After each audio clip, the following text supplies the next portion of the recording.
What's good, YouTube? I am going to continue my read through slash breakdown of the storyline and plot of Marvel Rivals through the comic books and volumes that they have made and put out.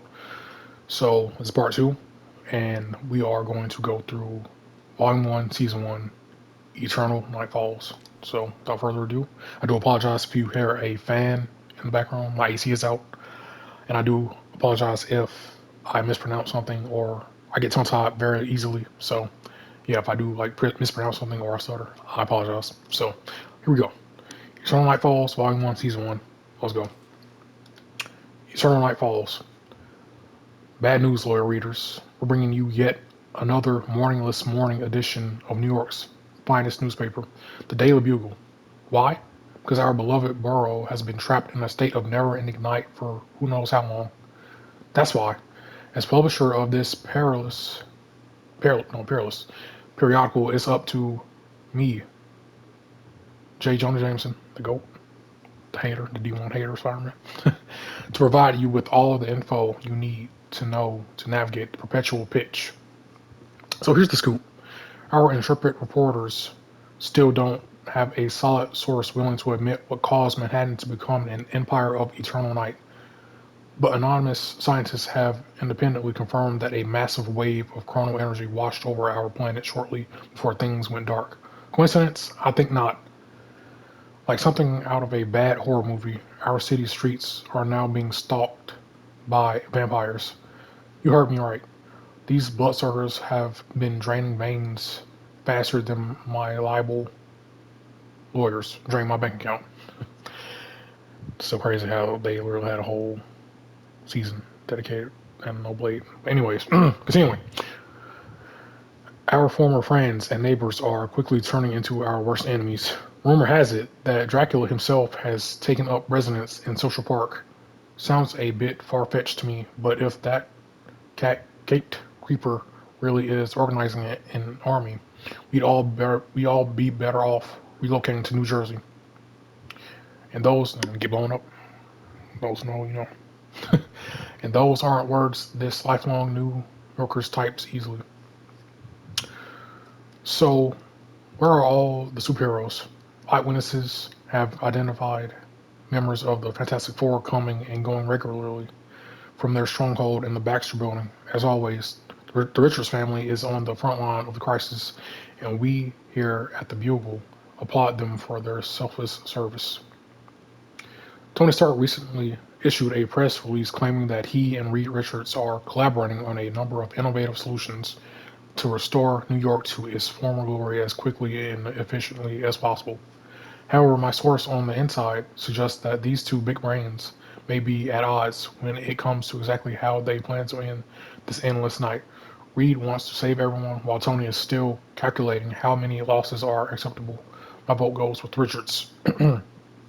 Our other heroes have been seen patrolling the streets, rescuing citizens stupid enough to wander beyond the safety of their apartments.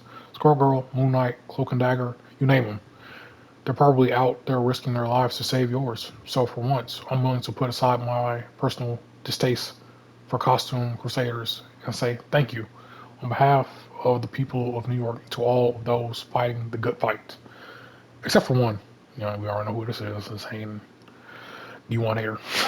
I have it on very good authority that less than amazing Spider-Man dodged his duties and swung through a portal to have a spider party with his friends in the far-flung future.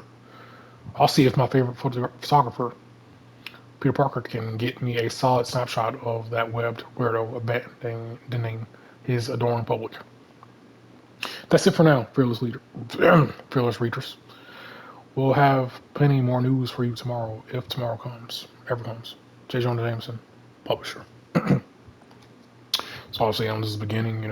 Dracula, he took over New York, erected, his castle out of nowhere. J. Jonah Jameson, he's reporting on it. Fantastic Four, they're trying to come and stop him. Other heroes, they're trying to patrol and take out vampires and all that. And like I said before, I can't believe they really had a whole season where there was no Blade. Well, he was here, but they got captured or whatever. I guess we get to that. Spoilers, sorry. But anyways, yeah, page one, Dracula, he came up out of nowhere. took over New York, erected his castle. Fantastic Four for trying to come intercept him and take out, the vampires along with other heroes. J. Jonah Jameson, he's reporting it. So yeah, that's page one. Page two, this fire page, like this artwork. Here we go.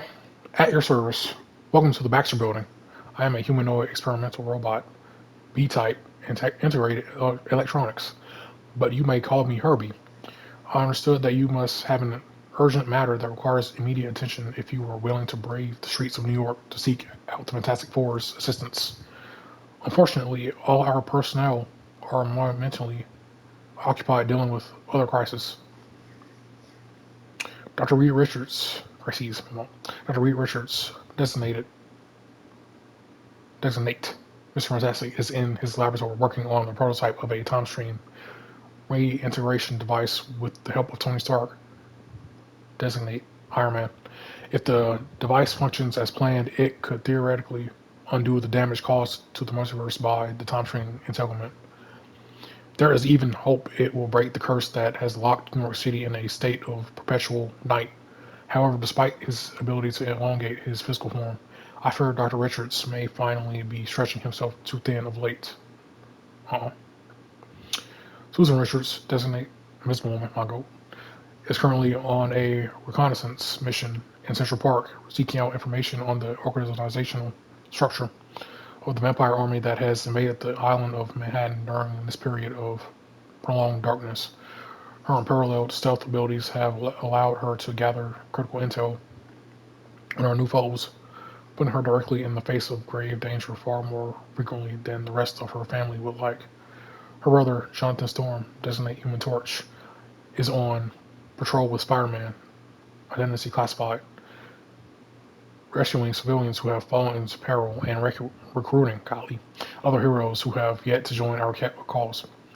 Now that the sun no longer rises, Johnny's flames have made him the center of attention wherever he goes, exactly as he had always hoped to be. He has become a beacon of hope to many in these dark times, and a constant warning to any creatures of the night who might dare to oppose him. Benjamin Grimm designate the Thing is on a supply run in Lower Manhattan. His expert piloting skills have recently proven nearly as useful as his super strength and rock-hard skin. He has managed to single-handedly save hundreds of lives while retrieving vital equipment and valuable samples, including rare chronovium crystals for Dr. Richards to analyze. With all members of Fantastic Four indisposed, that leaves me to run daily operations here at the Baxter Building. While I wish I could offer to support you in the field, I am afraid that the few times I have ventured beyond these walls have not gone as smoothly as I hoped. Unless Dr. Richards upgrades my offensive capabilities, or identifies a mission with objectives that only I can complete, I do believe it would be best for us both to remain within the safety of these walls until a qualified individual becomes available to assist you. Thank you for your patience. Please take a seat in our lobby with the other civilians who have come to seek our aid. You are currently number 1,961 on the wait list. Golly. Yeah, so basically what's happening here, I'm guessing, is that, Reed Richards and Tony are they're trying to come up with something to stop Dracula and take out the vampires and, stop, the whole world from being just night and, get back to, having a son and all that. And then, Sue, she's trying to gather intel and whatnot. On my hand, I think it's it.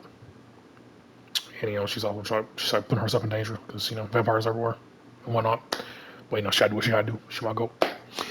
And, Johnny, it's like Human Torch, is working with Spider-Man, taking out vampires, clearing out things. And Benji, the Thing, he's piloting, he's going down, trying to gather supplies, I think it's it. And then, yeah. I think that's pretty much what's going on with page 2. So, yeah. Page 2, panel number 2. There we go. Thicker than blood. Tell me, why have you come here? You are a long way from Latveria. I have brought you a gift from one king to another, a tribute befitting the Lord of the Vampires. A gift from Victor Von Doom? Ha! Do you think me a fool? Another one of your arrows. Pathetic supervillains whose loyalty can be purchased with mere valuables. Probably. I am Dracula. I have reigned over the night for centuries, and with this crystal, perhaps that reign could become permanent, as could the night itself. Ah, now you have piqued my curiosity, maxed one, to tell me more. What you hold in your hand is called Carnovium. It was born from an experiment of mine that caused the very fabric of time and space to unravel and reweave itself in unexpected ways. As the chronal energy released in the process stabilized once again, it took this crystalline form. Shards of pure time? Fascinating. Not as fascinating as what could be achieved with this gem by one such as yourself. I have studied both the scientific data and the ancient text. If my theory is correct, a single drop of blood from an immortal being such as yourself could unlock the vast power held within this crystal. You could gain complete control over time in a limited area. Imagine a modern metropolis, locked in a state of unending darkness, becoming a permanent feeding ground for your minions, an empire of eternal night where you can rule supreme. How lovely that would be, if it were true, but I have never been given reason to trust your words before Doom. Why not begin now? Because we both have much to gain from this arrangement. If you were to choose New York City as your new domain, your Legion of Followers would keep the so-called heroes who dwell there fully occupied. It will allow us both the freedom to pursue our greater goals. What greater goals is there than eternal night, an existence where your people can walk in the daylight without any fear or harm, and with the proper spell pulled from the pages of Darkhold and enhanced by the power of this crystal, I believe that dream could become a reality. The vampiric versus indeed. I am not naive, Victor. There is something more you are not yet revealing to me. Doom never reveals all, but I promise you on the soul of my mother, but on his mama. This is not an act of deception. What I have offered you will come to pass, should you choose it to. And all it takes is one drop of blood, you say? Just one drop? I do believe I can spare that much. After all, the streets of New York will be running red with it soon enough. So, yeah, basically what's going on here is Doom, making a deal with Dracula, saying like, "Oh, if you help me with this, I'll help you with this. If you help me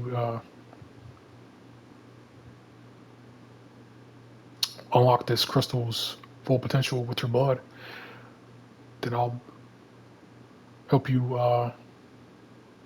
rule over the world and make it be night forever and ever." So, yeah, Dracula, he obviously accepted the deal, and Doom got to him. He's like, "Yeah, look how messy he look in the crystal." He's like, "Oh yeah, so I got him now with the crystal." Made no little arrangement. Yeah, I'm gonna use this. I'm gonna use this fool. I'm gonna use this clown. You know what I mean? That's what he did right here, unlocking the crystal's full potential with his blood, making these promises to Dracula. We'll see how it goes. You know what I mean? Panel number 3, still on page 2. Here we go. Ancient game.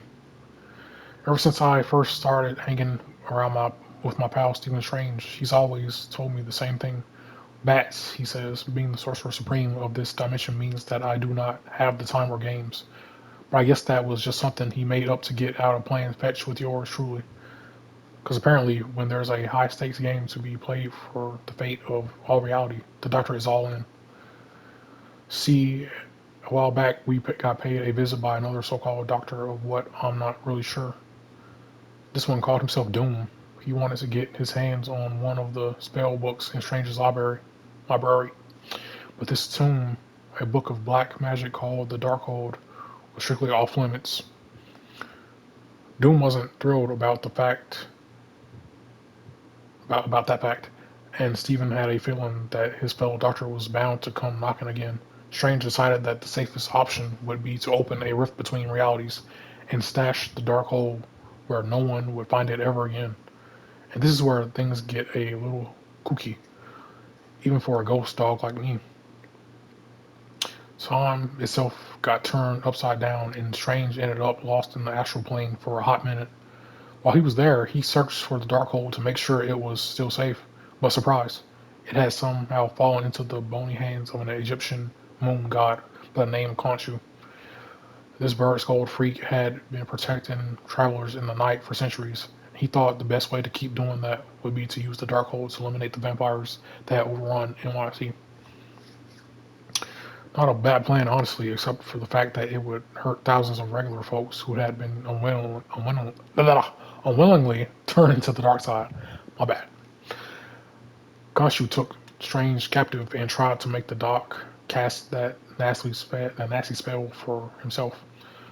But Strange knew that he had to shut Khonshu down. Luckily, the Scarlet Witch had reminded Stephen that Khonshu loved a good game of Senet, which is some kind of fancy Egyptian board game. Like chess, even better. Khonshu wasn't particularly great at the game. Seriously, according to legend, he lost a match to some god named Thoth and forfeited his radiance as part of the wager. That's the whole reason the moon waxes and wanes. Look it up. Anywho, Strange played the game of his life, securing not only his freedom, but recovering the Darkhold as well. Funny part is, Stephen used a strategy that Doc Doom himself unintentionally tipped him off to, moving his piece to the House of Truth space and drowning Khonshu's in the House of Water, giving the Doc a chance for a major comeback. It was a big gamble, but one that paid off, and now that he's back safe and sound, I haven't even gotten on his case about always turning me down whenever I want to play. The guy did save thousands of innocent lives. After all, he deserves a free pass this time. But you better believe it that next time I asked him to toss a ball for me, I ain't taking no for an answer. So yeah, this is Doctor Strange's dog. It's like Ghost Dog. He's like narrating basically what's going on. You know, Khonshu, he's finna like use the dark hole and take it from the library from Strange to take out the vampires and clear everything out. But then he's like, nah. Strange's like, nah, because they comes at a price basically. Like you can't really use it. It's kind of like for the MCU fans. It's kind of like the Infinity Gauntlet. When you use it, you're also hurting yourself in the process. So, and then in the dark hole situation, when you're using it, you're also hurting like other people in the process by certain spells that you use. But in this case, Crunch wanted to use one to wipe out the vampires. But I guess like in the wave of the spell, it also hurt or like mess up other like regular humans and heroes. So Strange challenged him to a match of Senate, I think it was called, right? Yeah, he won because Khonshu trash, I guess. I guess Khonshu trash that's in it. And then he, Strange got his freedom and got the Darkhold back. And yeah, that's what happened in panel number 3. Panel number 4. Mm-hmm. Looky here, look who it is. Look who it is. Fall of Midtown. Name's Blade. Folks call me that because of the swords I use to slice the heads off of every vampire I cross paths with. To be fair, I use a lot more than swords. Wooden stakes, silver bullets. Heck, all I use a squirt gun full of holy water if that's what it takes to put a finger down for good. I ain't picky. Vampire Slayer, kind of crazy. Kind of crazy. I've been hunting vamps my whole life, sending the undead back to their graves to make the night a safer place for the living. And an easy job, but I'm one of the few with the skills or the guts to do it. When I heard that Dracula had some sort of master plan brewing, you can bet I jumped on the first red eyes to Transylvania.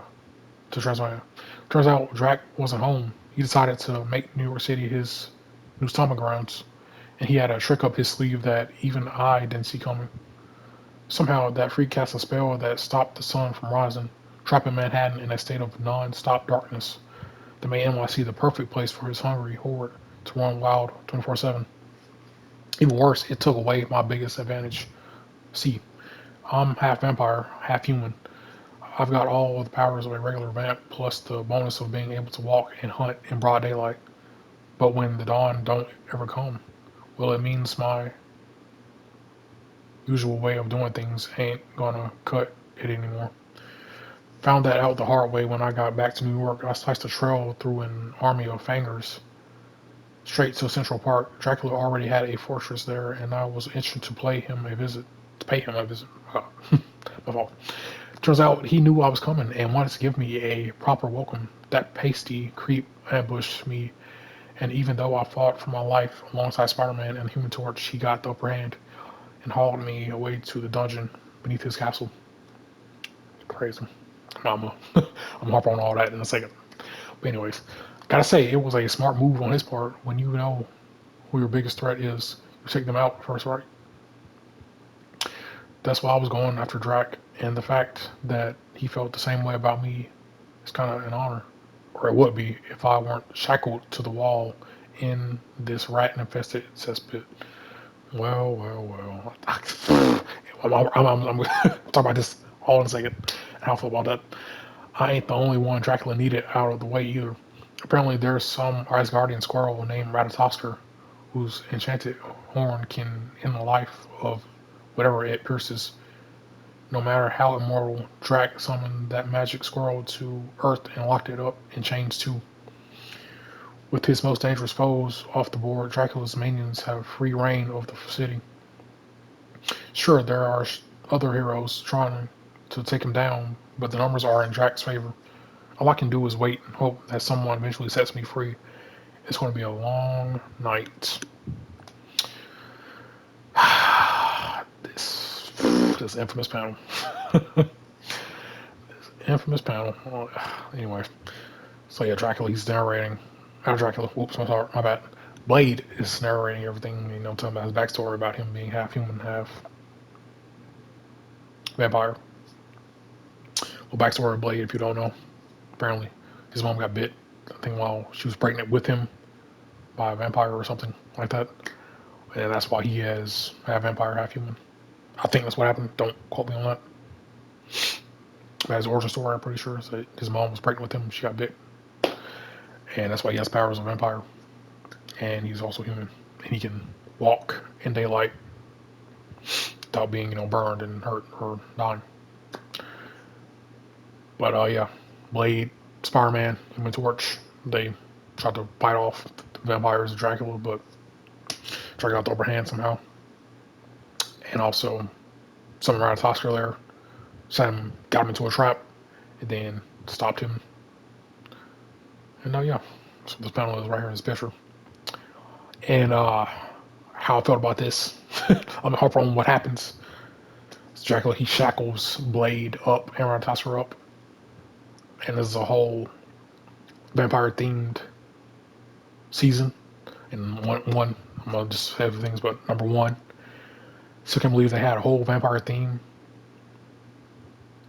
season and Blade was not a playable character. Two, Maju, this was February of 2025 when the season dropped, season one dropped. And they put one of the only black characters in chains during Black History Month. I still can't believe that they did that. That is so crazy that they did that. They probably weren't thinking about it. But like, that is just funny as far to me. That is funny and that is crazy as fudge. One of the only black characters, one of the black men in this game, besides Dagger, or not Dagger, my bad, besides Cloak, my fault. And you put him in chains during Black History Month, and he's not even playable. That is crazy. That is crazy that they did that. But anyways, page two was done. On page three. Here we go. Midnight missions. Don't know if you can hear me right now. Khonshu, it's never been like you to actually listen to anyone's prayers. Dang, calling him out and stuff. But if by some strange chance this is one of the rare moments where you've decided to give a dang, you might as well know that your Moonlight has been doing in what don't blah, You might as well know what your Moon Knight has been doing in your name. Apologies on that tongue-tied issue. You sent me here to New York City to continue your sworn mission, keeping travelers in the night safe from peril. And that's been no easy task now that the entire city has been overrun by vampires.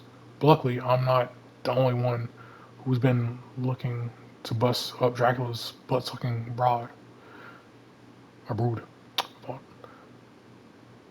Your knight has formed his own roundtable. We've been calling ourselves the Eternity Knights. Has a nice ring to it, doesn't it? But the midnight silence. Anyways, it all started out when Iron Man and I came to the mutual realization that some of the heroes we align ourselves with wouldn't be willing to get their hands or their costumes dirty. They're all so hung up on the idea that some of these vamps used to be innocent civilians. They aren't willing to accept the notion that every war has casualties. It's like you've always taught me vengeance comes at a steep cost. So does victory. Start bars. Start came around to my way of thinking pretty quickly. But not everyone followed suit. The Fantastic Four and the annoying girl with all the squirrels, Doreen, were too squeaky clean to do what needed to be done. So while they're up in their ivory tower trying to figure out ways to save everyone, we're down here on the streets doing the real work, saving as many lives as we can and ending the real ones that can be saved. Some of my crew are proud to be doing what we do so well. Wolverine and the Winter Soldier wear the I-Chor, like it's a badge of honor. So does the new girl with the giant sword that speaks Japanese. She may be a better hunter than I am, but others don't want their reputations to be tarnished by the blood we're spilling. Lifting the Stark has an endless flow of cash and knack for design. After some recent experiments, he incorporated chronovium into his armor specs, tapping it to his ability to rewind time. The results were some epic new suits with a gothic aesthetic that hits all the right notes and faces. We may not be the only ones sporting new threads, though. We recently ran across a group of vamps near my hideout in Greenwich Village, Greenwich, that were being led by a man in fancy white armor, and I could have sworn I recognized him from somewhere. Whoever he was, he looked like he was ready to give old Dracula a run for his money when it comes to leadership over the vampire army. And when he does, I want to be there to watch. In the meantime, I'll be here keeping the streets safe and doing your dirty work for you, just like a good fist of Khonshu does. As long as the moon stays out, your night will be at your service. Whether you're listening or not. He said, listen to me. Anyways, yeah, so what's going on here? Moon Knight is talking to Khonshu, praying to him, quote unquote praying to him, but just talking to him basically and saying, like, hey, he's just dropping details of what's going down right here. Group of heroes, you got Dracula, Wolverine, Adam Warlock, Moon Knight, Bucky, Winter Soldier, Iron Man, and Psylocke taking on vampires. And yeah, they aren't really too happy about taking out people who were like humans before. They were innocent, but they got turned into vampires and these bats. So some of them are like hesitant to take them out because they're like, yeah, these are people before, but now they're monsters. Some people don't give a fudge, like Blade, like Wolverine, like Moon Knight, and Bucky. And yeah, and then Tony also he's using chronovium in like making it. He's putting it into his suit and like using it to rewind time and whatnot. And yeah, that's what's happening right here.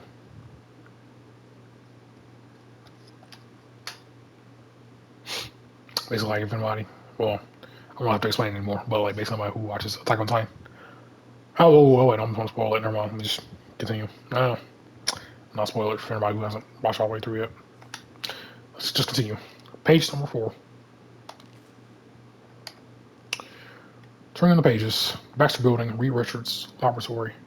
We've done it, Reed, Dr. Strange exclaimed. Almost all of the pages of the Darkhold are back in our hands once more. And according to my calculations, Mr. Fantastic replied, the chronal energy that's been grafted to them should be sufficient enough to get the time stream reintegration device running. Not fool. All we need to do is extract the time essence from each page and not so fast, fellows, a voice unexpectedly interrupted over the Baxter Building's comm system. Something that the Rouse players would not like to use. Anyways, last I checked, the TRD was a joint effort, and Tony Stark has never been one to miss a product of launch. Tony? Miss Fantastic gasped. We cannot let him stand in our way, Dr. Strange said. With a quick gesture of his hands, the ancient pages of the Darkhold began to swirl around him in a mystical frenzy. Get those pages into the chronal siphon. Now, Stephen, Mr. Fantastic ordered. I'll deal with our uninvited guest. Deal with me? Iron Man laughed over the speaker. And how are you going to do that? By building an untested device and activating it before it's got enough energy to actually get the job done? Oh, wait, you're already doing that. You know full well that we don't have the time to wait until everything is perfect, Tony, Mr. Fantastic said. The time for entanglement has to be undone, and TRD will get the job done. I've crunched all the numbers, but somehow you've lost count of the seconds, Iron Man said. Because I'll be there to stop you from making your biggest mistake even in 4, 3, 2. Before Iron Man could finish his countdown, Mr. Fantastic stretched his malleable body into a sheet-like barrier blocking off the entrance to his laboratory. One, Iron Man yelled from the other side of the doorway. Mr. Fantastic grimaced as a barrage of repulsor beams hit him from behind. Balls. Though his elasticized form absorbed most of the impact, the pain from his pain was still excruciating. Reed, Doctor Strange shouted, deep concern showing on the Sorcerer Supreme's usual stoic face. I wasn't aiming for you, old friend, Iron Man said. You just got between me and my targets. The pages? Mr. Fantastic asked through gritted teeth. But Tony, that may be our only hope. I fully agree, Iron Man answered.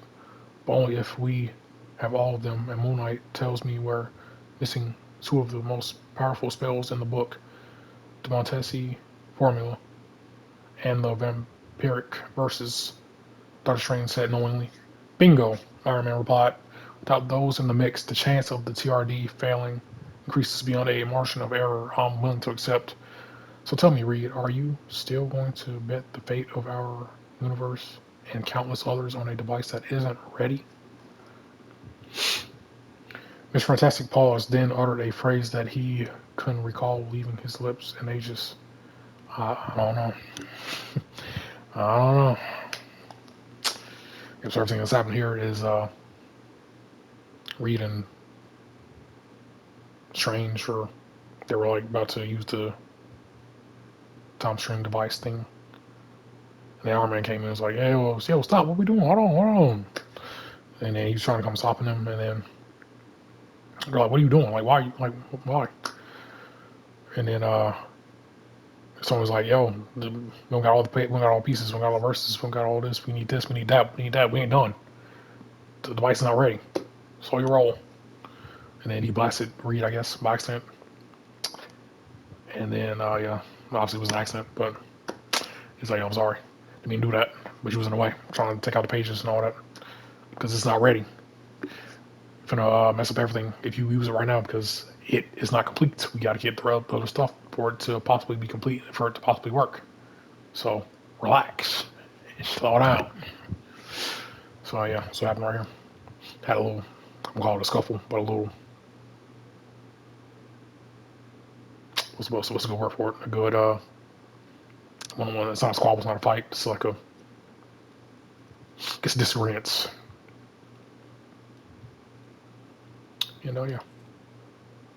Not really a fight, just a little one shot. Anyways, page number 5. Here we go. Star turn. When I was younger, I always wanted to be a star, whether it was as the hottest actor in Hollywood or the fastest driver on the racing circuit. I had this nagging feeling that the same Johnny Storm was destined to be burned into people's minds forever. If I'd only known how right I was. When my sister's genius boyfriend Reed invited me to join him on a mission to space, I thought I'd find my ticket to fame. Johnny Storm astronaut wasn't exactly the role I've been prepping for my whole life, but traveling the stars seemed like a logical first step to stardom. The sky was the limit. When we crashed back to Earth, we had new cosmic powers that turned us from a group of explorers into a team of superheroes. People on the streets called me the Human Torch whenever I flamed on, but underneath the sheath of burning hot plasma, I was still good old Johnny Storm, and it was finally my time to shine. Being a member of the Fantastic Four skyrocketed me to celebrity status. I made the front page of the Daily Bugle at least once a week, and the gossip page at least 3 times. I nabbed a bunch of lucrative product endorsements, and I amassed a following of diehard fans who hung on my every move. It was everything I ever wanted, even when I was a kid. But I've started to think that maybe it's not enough. See, between commercial shoots and nightclub openings, my day job has always been saving the world, and I'm not gonna lie, I'm always good at it, or at least I was, until Dracula somehow cursed New York City and trapped it in constant darkness.